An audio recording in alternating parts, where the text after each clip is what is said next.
Okay, folks, I'm going to go ahead and get started. Thanks for your patience. Welcome to the Tuesday, October 14th, 2025 meeting of the New London Planning Board. Just a reminder, we're recording this meeting. And if you need to speak, please come up to the mic and just hit the button so that the mic turns green. So first up, we're going to talk about a tree cutting permit at TLV, 839 Little Lake Sunapee Road. Who would like to talk about that? I'm happy Okay. to start out, Ken. No, it's fine. Okay, and I apologize for the graphics are hard to see, so the trees are dark, so the pen's not showing up. But if you are looking at the Twin Lake Villa boathouse, there is a large pine that is showing signs of decay with a split that needs to come down. In that cell, it leaves it deficient in points when it comes down, so they need to replace the 10 points, and the proposal is to do 50%, so 5 points in low bush blueberry bush, and 5 points in 2 different trees of 2 red pine saplings. There's some cutting in an additional cell on the end, but it's a wooded area, so they have the points that they need there without replanting.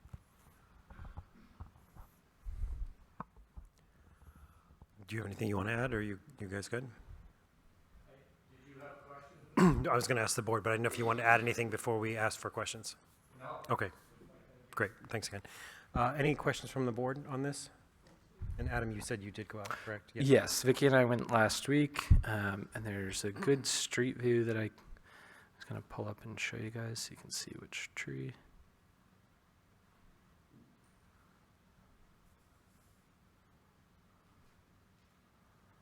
So this is a couple years old, but it is this tree right here. I have a question for Yeah, you. go ahead, Erin. And this might be more of a, just how we typically do this, but you said the other cell had enough points, but if I'm picturing it correctly, that's all pretty steep slope down into the lake. How does that work for slope stability? Like when they're removing trees, like, It's I know not that's the super. point, but Yeah, it's down here in this cell here, and it's not super steep. It's Where the- maybe like 3 feet of elevation loss between. Beneath that tree is a knee wall, runs that whole length, a quarter of a Oh, stone okay. knee wall.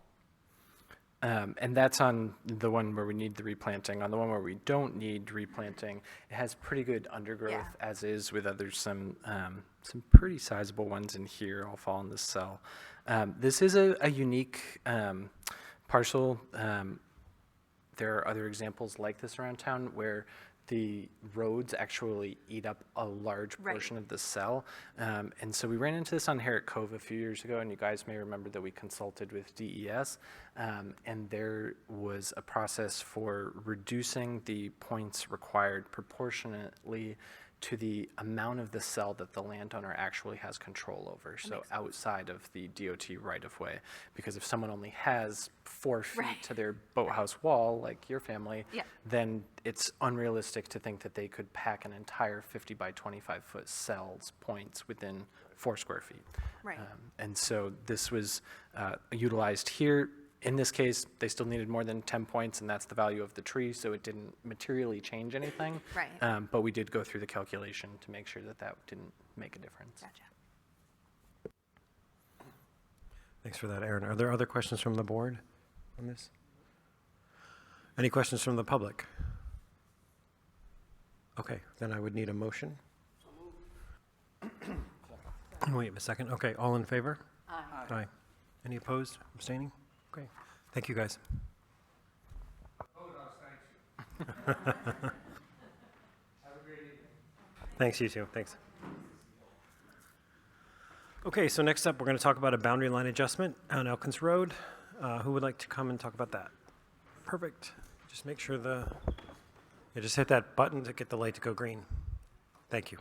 Okay. Hi, I'm Don Shad, and okay, that's that. Yeah. So we had neighboring property had a survey done about 4 years ago, and as a result of that survey, it was determined that our driveway. My wife and my property driveway was actually on the neighboring property. So I consulted with the town as well as the neighbors, and we had a discussion. It ended up that we came up with a solution to trade equal areas. So moving the boundary back towards where everybody thought it was forever, along Elkins Road. So it ends up being about 45 feet, sort of to the west on Elkins Road, that triangle. And then we exchanged it with, in the back behind the neighboring property. We added another point on the boundary. The areas are the same, so there's no net change in anything. So everybody was happy with that solution, so I'd like to use that as a solution, so. I was just going to pull up the street view for everyone. I'm sure you are familiar. This is the neighboring parcel here in Elkins across from the beach. And then Don's driveway is, it's this one right here. So it's essentially this area along here that will become the shads officially. Obviously, they're Right. using it today. Yeah. So the driveway, in essence, becomes more conforming because right now it's non-conforming. It has no setback. It's actually on the other property. So we are gaining the setback to the property line, which is good. And the lot lines being swapped evenly means that the land acreages are staying the same and even. So there's no change or no further from conformance there. So it is an improvement. No. Cool, thank you, Adam. Questions from the board? Yeah, Paul? Adam, I'm confused. I don't see the access road depicted on this map. Is that, The driveway that I just pointed out, is that that's this right here, Paul. I can't see what,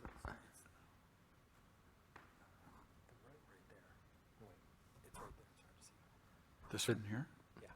So this is Elkins Road, and then the mooring field is here. And so then the little cottage with the green shutters is this building that I'm running my cursor over. And then you have the pond impoundment, and then after you cross over that, it's the next driveway down. I'm sorry, I was looking at the wrong. I was looking at the 1.79 acres. This is addressing a problem on the 9.3 acre access. Correct. And so the 1.79, they're below the 2 acre minimum. And so we have to keep it an even land swap there. Okay, thank you. Yep. Thanks, Paul. Other questions from the board?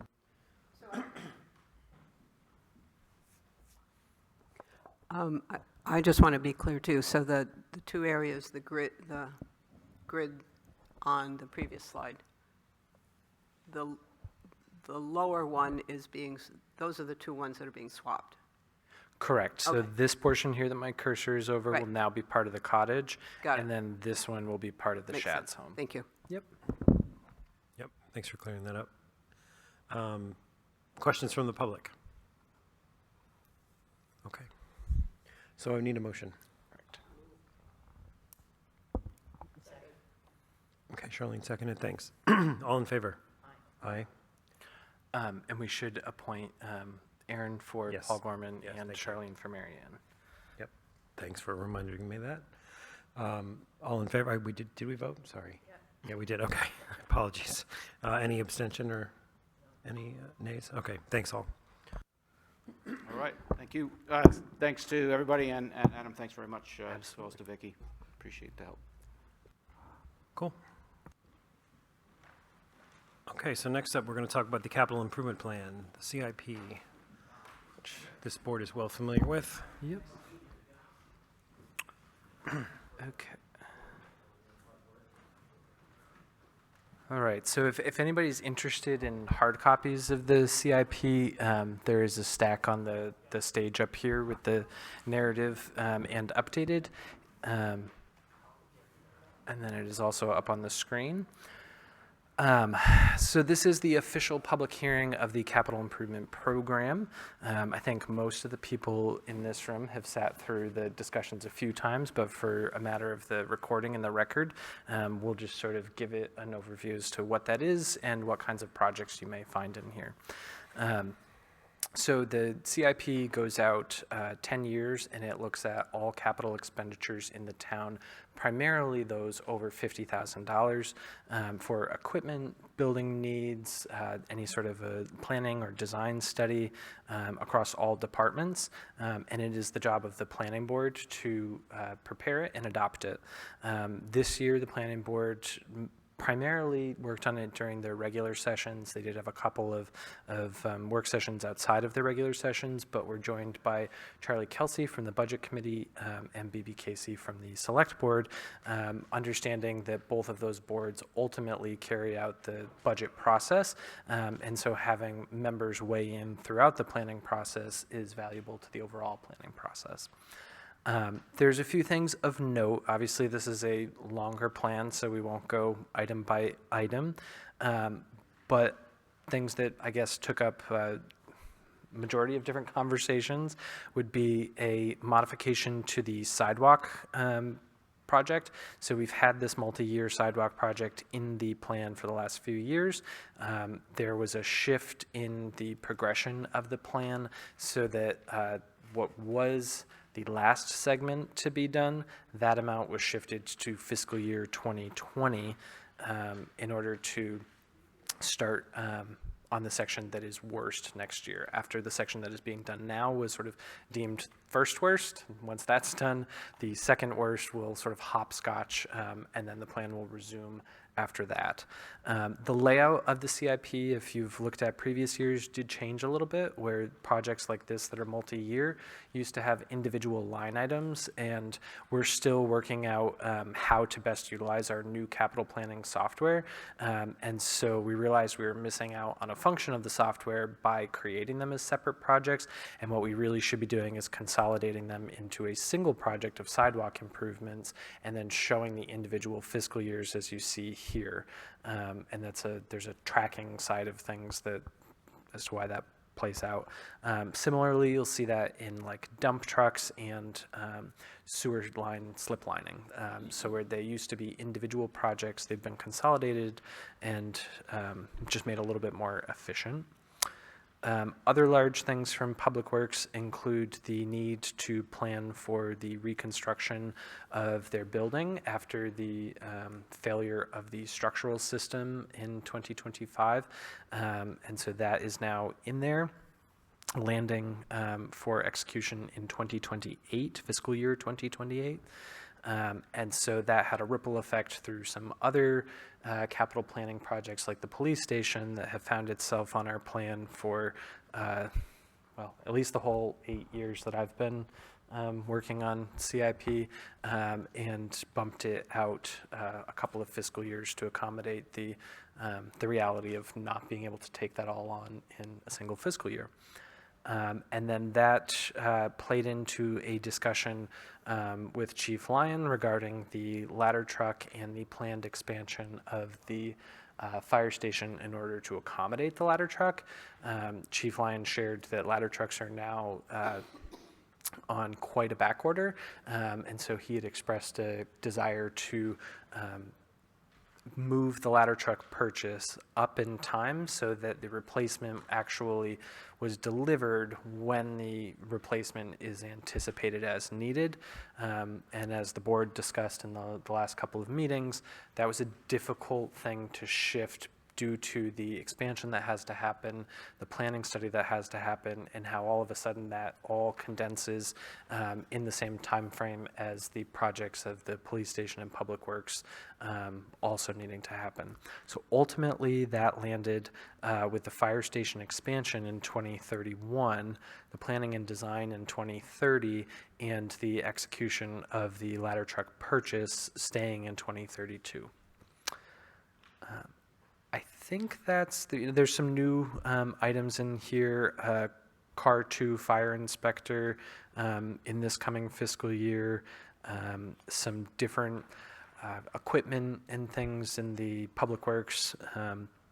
The grader continues to get shifted out one more fiscal year as it makes it one more fiscal year and parts stay available, putting off the cost of that $800,000 piece of equipment as long as we can get good use out of our 40 or so year old grader. But I think that really is a broad overview of the major discussions. I don't know if planning board members have other items that maybe piqued their interest that they want to mention.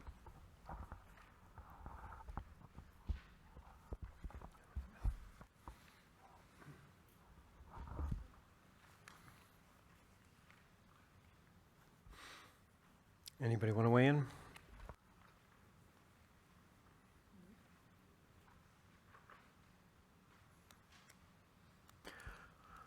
Okay, so I'll turn to the public. Are there questions or comments? Please, sir, come on up. And it looks like the last folks turned it off, so you'll just have to press the button right in the middle of the base and the light will turn green. Hi, Thank you. got it? I guess my name is Gene Hall. I live on County Road in New London. I've been here about 5 years now, 40 years in Sunapee before that, so I'm familiar with the area. I guess I missed the intent of the meeting tonight, in that I thought there was going to be some discussion of the various capital projects that the town is faced with, which is a lot, I guess is my feeling, considering water issues and fire department, police department. And it sort of sounds like, well, we've got a plan in place, and so let's just approve that, or I don't know if that's the right conclusion. But my comments were going to be aimed more at my feelings. You know, we went through a big deal about the police department last year and a new building for the police department. And I never heard much in that discussion about the fact that the police department and the fire department are really pretty closely contained, which is, you know, in Sunapee we have a very nice safety services building which takes care of fire, police, and other things. So I never heard anything in the town here about why don't we do something more with the fire station to accommodate the police department and put it all in one building. I heard a lot about the police department ought to be in the middle of town, and there was a big deal about that being on the side road over here, that kind of thing. It seems to me that nobody has made an issue anyway about why can't you make the fire department and the police department one building in the middle of town. And I realize there's some property constraints, but we were going to spend $2 million to buy property for the new fire station on the side road, which is a lot more than the assessed value of the properties next to the existing fire station. So why wouldn't we look to buy some properties around the fire station, make it bigger to take care of the requirements for the new hook and ladder truck or whatever it is, put the police department there with their common requirements like locker rooms, shower rooms, all that kind of good stuff. I've never heard anything about that, and I don't know where the right place for that discussion is. I guess it's not tonight, but I came tonight because I thought there was going to be some discussion of that stuff. And so I would just lay that out in front of the board that I don't think we've been maybe creative enough around the fire station as it stands. I mean, we've got a couple of local people around there that could easily relocate to some other area, which everybody around town is relocating anyway pretty regularly. And I think we could put together a pretty nice fire police station We got a gigantic parking lot behind it, which the town gave, I guess, to the school system. I think there ought to be a basis for some negotiation there to get some of that property. I think the town ought to be a little creative around the existing fire station to take care of the fire and police issue, which might be a little less costly than putting a new police station someplace else. So I just wanted to raise those issues tonight. I thought this was an issue forum to do that. I guess it's not, but I guess I've made my point. So, so thank you, and I just wanted to mention those things. So thank you. Thanks for that. Yeah, the only thing, and maybe, I don't know if either of the selectmen care to discuss the sort of idea of co-location.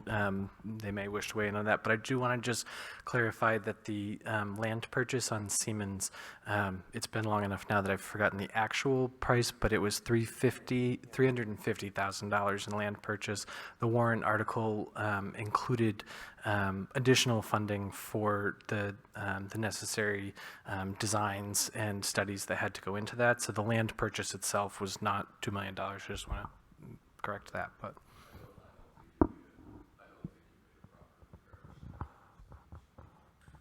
Okay.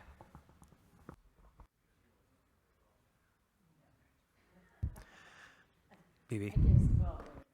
I appreciate your thought. We have considered joining the two departments, but obviously there is a restriction on the land that is available to the town of New London for that sort of project. And I'm not sure that New London wants a building as large as the one in Sunapee, because it is rather substantial. So we have looked for over 20 years. We've talked about various ideas and the costs of each one. So thank you for your thoughts. Obviously, we're still thinking about it.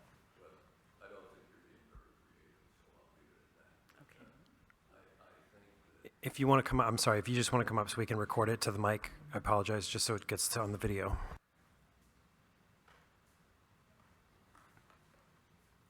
I think that, I don't think you've looked very creatively at that. I don't know if you've even thought about a look at what a combined building might be. We're already talking about a bigger building for the new fire apparatus, that kind of thing. I don't think we're being very creative in that regard, and to think that we can't do it. We had a ton of comments saying that everybody wants the police station in the middle of town, where they can get to the school quickly, where they can get to the town quickly, and I just think you've dismissed that. As far as the $300,000 for property, I think there's a lot of considerations there, considering access to water, considering access to sewer, considering things you have to do. I don't think you've made a proper comparison of what it might take to put the building on the side road, so to speak, and in the middle of town. So I appreciate that you put a lot of thought into that, and I know it's been going on for years and years, but I don't think you're looking at the right thing. In my mind, the building should be combined in the middle of town. It should be a nice-looking building, and the services should be right there in the middle of town. Thank you. Thanks. Are there other comments from the public? Questions? So from here, we'd be looking for a motion to adopt the 2027 through 2036 capital improvement program. And then once that is adopted, we will turn it over to the selectmen tomorrow, because their budget jamboree is a couple weeks early this year, so that's Friday. So they'll have a couple days to review it. Great, so thanks, Adam. We just need a motion from someone? So moved. Did you? I would move that we approve the 2027 want to second that? Second. Paul seconds. Okay, thanks. All in favor? Aye. Opposed or abstention? Okay, thanks, everybody. I know none of them are here tonight, but just say thank you to the department heads. This is a lot of work for them, and I pester them a lot throughout the 3 months for constant review of the different iterations. And I know it is a tough time when they're also working on preparing their budgets. So thanks to them for all being willing to constantly look at it. Yeah, absolutely. Thanks to all the folks that Adam just mentioned, and to the board itself, and to the select board, everybody who's been involved in this. It is a lot of work, and we appreciate it. And thanks, Adam, for spearheading this and getting it done. So, great. Next up, we're going to talk housing.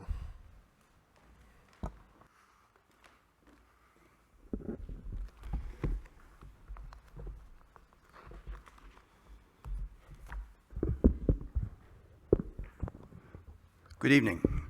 Thank you. My name is Peter Nichols. I'm the chairman this year of the Housing Commission. Welcome to also our Housing Commission members who are here, who work so diligently in all the meetings that I call, sometimes not at convenient moments. And we rally and meet when we need to, and this is a busy season again. We're on the threshold of new perspectives on us, on our town, on us, the people of New London, and on a key need of our people, which is, of course, housing. All of them at the direction of our people. We've heard their requests before. The master plan survey in 2021. There were real strong mandates for solving the housing problem, or trying to solve the housing problem. It's too big to do in one stroke, but we need to get to work on it. The Housing Commission has had 2 community forums with the HOP grant. We'll get into more detail on that, in which we've studied ourselves, our demographics, and we've studied our housing situation. And we've also listened carefully to what the people in our community were saying to us to help us come up with some new ideas. And we also had some surveys and individual comments that came in through our website, and with our consultants' access to the surveys, have consolidated that information. And so the community really has helped us to shape the opportunities and ideas that we are developing. New London does have a housing problem, and we've come to understand that quite clearly through our work. Let me quickly review a bit of history. These are things that we all know, you all feel too, but just to remind ourselves. In March of 2024, the town voted down some zoning ideas that were proposed, some of which were proposed to the planning board, worked through many of the details carefully, thoughtfully, sometimes painfully in many working sessions, but we got it and we put it forth, and the town decided it wasn't going to work. There are some good reasons for that. We struggled with what they were, but we came to understand that maybe it was just too much too soon. We had a lot of change going on. There were some development projects in play, and we needed to go back to the drawing board to study more about the problem and what the town really felt would be appropriate solutions. So in May of 2024, we received a grant of $100,000 from New Hampshire Housing Finance to do planning and study our housing situation. As I mentioned, in November of 24, we held the first community forum. We called it Discovery because it was studying what we are, where the problems exist, discovering things and facts that were really important to understand. In April of 25, we held the second forum, which we called Visioning. Again, kind of a cute term, but the notion was to look at different ideas that the consultants could bring forth that had worked in other places and test them a little bit. This was a roundtable format, you all will remember, in the Colby Sawyer cafeteria. It was active, it was helpful, and we received a lot of feedback from that meeting and forum. Our next forum, as you know, is in the future, and it's on October 21st here in this hall at 5:30. It'll be our final and third forum, which is called Pathways, is looking at the different paths and solutions that could be put in place, that were guided by the community. We heard them. You'll see in the municipal matters that came out, and in the Shopper and the Intertown Record, and thanks to Kelsey and her great graphics work, that we'll talk about that moment when we'll look at some ideas that the community helped us to prioritize, and we'll be getting more feedback from that moment. The commission will then meet again after that and look at the ideas that we believe the community has suggested are appropriate, and we'll decide what is best to put forward in a recommendation to you as the planning board as the next step. As a reminder, we have very little authority. We are a land use board by statute, but really our role is to be the best in class in knowing about housing and helping to remind ourselves and the town what we need to do to solve the housing problem. So we're simply advisory to the planning board and to the select board as well. We are not a housing authority. We can't own property. We can't manage property. We can, just as a reminder, accept donations. And so if there are land grants or funds that were given to us, we can accept those, and they are accounted for separately. Of course, we can't dispose of any town assets like that without approval of the select board, but we can address housing with fund donations and land donations as well. So we heard the community, and we are going to go through these next steps to hear more. At the October 21st forum, we'll be talking in great detail about the concepts that we think the community has prioritized for us. I will just simply categorize them and encourage you to come to the 21st. The concepts that we're contemplating now are two new types of homes, both ownership and rental. One is a fresh look at existing rules for creating new groups of housing, how housing can be put together in a way, new housing put together in a way that is sensitive to town character and helps to preserve open space. And the last one is a minor adjustment to existing districts with the potential for synergistic change in housing, sort of matching, using the term synergy, matching demand and need where there is capacity with some very simple changes to the zoning. I would also be remiss if I didn't mention that we are actively working on zoning change in our recommendations to you. And I would also remind us all that the legislature is doing the same thing. They are very rapidly starting to look seriously at taking more and more local control away from us in our zoning. I'm preaching to the choir here. You're aware of the bills that have been passed, in particular the ADU bylaw, which was put in place retroactively the day it was signed. Creates a bit of a challenge for us as a town, but nonetheless, that was done by the legislature because they felt if you aren't going to do it, we'll tell you how to do it. That scares me because I think nobody knows what's best for our town than our people of the town. And it's not the Housing Commission that knows the best what's the town, it's the people. And that's why we're here. There will be more of that. There was another bill that was passed which creates a committee to review whether or not the Empowering Act for zoning, meaning what empowers you as a planning board to determine zoning, whether that Empowering Act is appropriate and was properly thought out in the first place. Basically, challenging whether or not you should have the authority for local control. So that committee has been formed, that bill was passed, and that's also very frightening. So, don't mean to be threatening, but that's the world we're in. We're working hard. We're looking forward to the October 21st forum, and we will then as a commission meet and formulate our formal recommendations to you, and we look forward to working through that with you. Did I miss anything? We have a very smart commission, and they often correct me and come up with some stellar ideas. No. Thank you. That's great. Thanks, Peter. Are there questions from the board on Peter's update? Any questions from the public? It looks like it's most of your committee, but commission rather. That's great. So I'm hopefully as many of us as possible can attend on the 21st. It's on my calendar. I'm looking forward to it. Anything we should add? 5:30. Yep. 5:30. Yep. Yes. Thank you. Yeah, thanks, Peter. Appreciate it.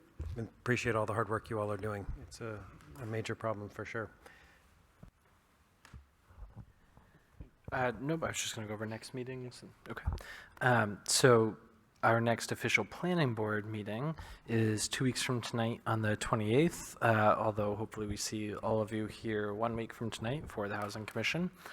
And then just a reminder, in November, the last meeting, we talked about, because our meeting falls on Veterans Day, shifting that to the following week, the 18th. And that will be the only time we meet in November for a full planning board meeting of potential applications because of the Thanksgiving week. But make sure you are blocking off your Friday mornings, October 31st, November 7th, and 14th to work with the Housing Commission to prepare for potential zoning amendments if we have stuff to move forward. So, I think we've in the past done 7:30, but if that is tough for people, we can try to do 8 or. That's fine with me.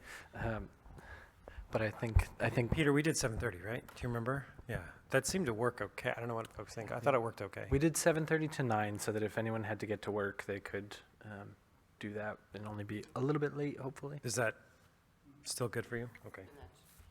Correct. So 31st, 7th, and what are the, sorry? 31st, 7th, and 14th. Hoping that maybe we only need 2 of those, but let's prepare for potentially needing 3.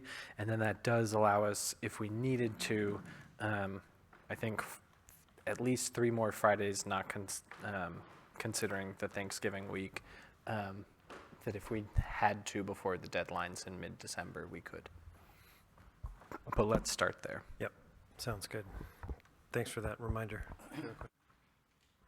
Adam, excuse me, Adam, are you going to try to circulate before the 31st something, something addressing what we're mandated to do?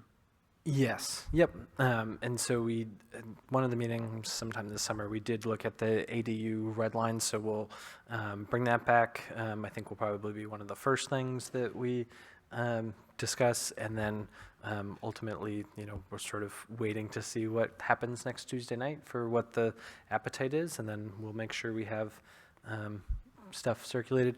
I think the consultants plan on attending at least one of those, right, Peter? Is that correct? So Steve Whitman and potentially Mark Fougier will be participating with us through that process. Can you say the dates again? Yep, it's And what day? October 31st. They're Friday mornings. Okay, I was thinking we were. saying Costumes November, optional, and I but we'll was- try to bring some candy. Okay. And then the 7th and the 14th of November. Yep. Did you have a question? Adam, just, a question whether it would be prudent to inquire of the Housing Commission, or not this Housing Commission, whatever the state's called, or council, as to what the parameters are for,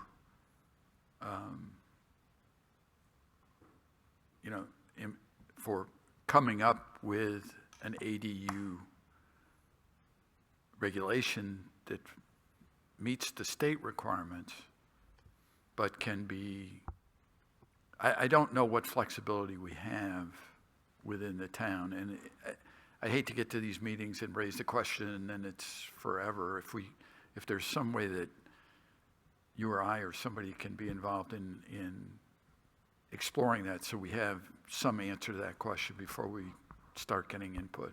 Is there something specific you're thinking about, Paul? I mean, the bill is pretty, or the law now, is pretty clear about what we have control over and what we no longer have control over. So is there a component that you're looking to? I haven't really studied it, but Okay.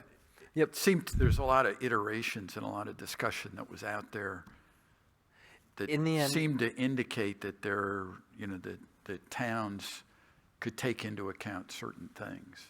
We can, and that's enumerated, so we can go over those again. There's some things that we have on the books currently that we can no longer have on the books.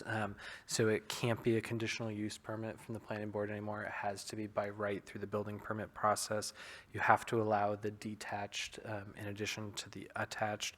You can't require any design guideline of the ADU that you do not require of a single family home. So in our situation, we required that a door to the ADU be to the side or to the rear of the property. But since we don't require that of a single family, we have to eliminate that. We have one parking space per bedroom. And that, because we allow 1 or 2 bedrooms, which is still the cap that you are allowed to keep, but you can no longer require a second parking space for that bedroom. You can still require that one be owner occupied, that they not be condominiumized, that they have separate E911 addresses. I'm trying to go through everything off the top of my head, but so it is pretty clear which one of our standards we have to address immediately. There's certainly things that even before any of this that we had the latitude to change, and I think we had a lot of those discussions in the round, that was 2 town meetings ago, right? As far as if you guys want to jump into those discussions on size and things, that's certainly a discussion that could be had. I guess my opinion would be change the things that we're required to change and let those sort of play out in the next couple of years, see where that goes. If there are sort of optional things that you want to change, I think we would break them up into separate zoning amendments so that we can ensure that the things that have to change pass. Ultimately, if they don't pass, it doesn't really change anything. We have to abide by the state law just like we're doing right now, even though our zoning ordinance says something entirely different. We've approved a couple of detached ADUs in the last couple of weeks because we have to. And one was an existing bunkhouse, essentially, that the people had not put a kitchen in to conform with our law.